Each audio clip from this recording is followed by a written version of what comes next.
Ja, seveda, najprej smo se zbrali vsa ta podjetja, ki so v teh trenutkih morda najbolj prizadeta oziroma imajo največji obseg poslovanja z temi državami iz tega kriznega območja. Ne gre samo za Ukrajino, gre tudi za Belorusijo in Rusijo, predvsem, ki je naš največji gospodarski partner v tej regiji. In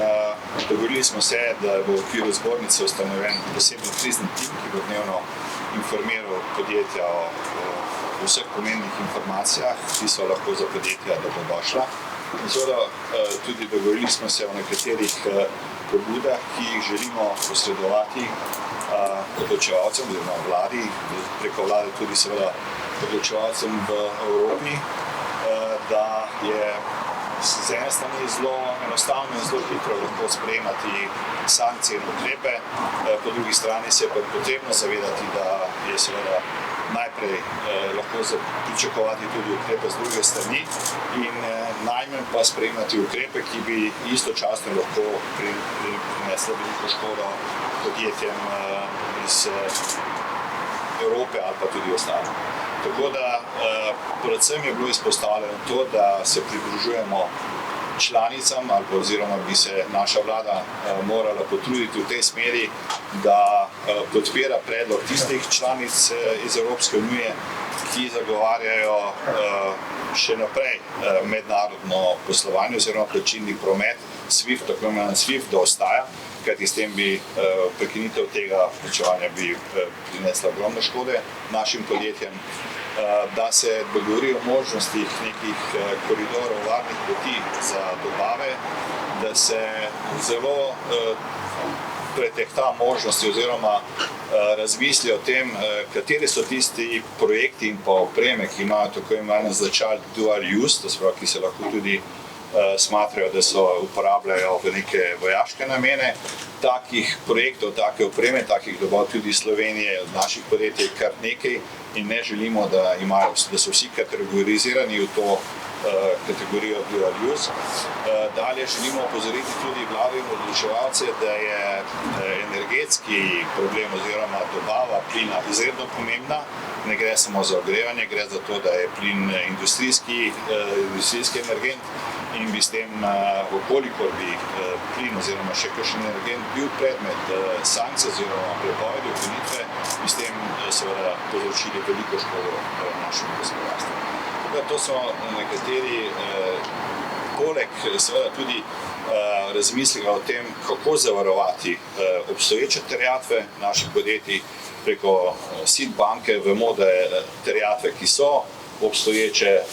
in so ta trenutek bile zavarovane pri SID banki, ostajajo zavarovane v celoti, da pa se tudi razmisli o nadaljnjih zavarovanjih, o dodatnih zavarovanjih, bodisi iz nekega sklada pomoči, ki bi se lahko formiral v okviru vlade ali pa širše tudi Evrope,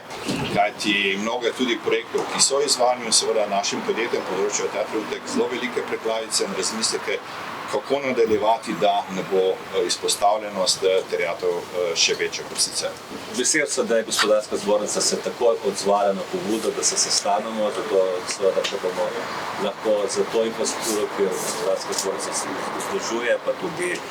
v slogi je moč, lahko bomo več dosegli pri spoprijemanju s to presenetljivo situacijo. Vse nas je presenetila tako ta vojna, po drugi strani pa seveda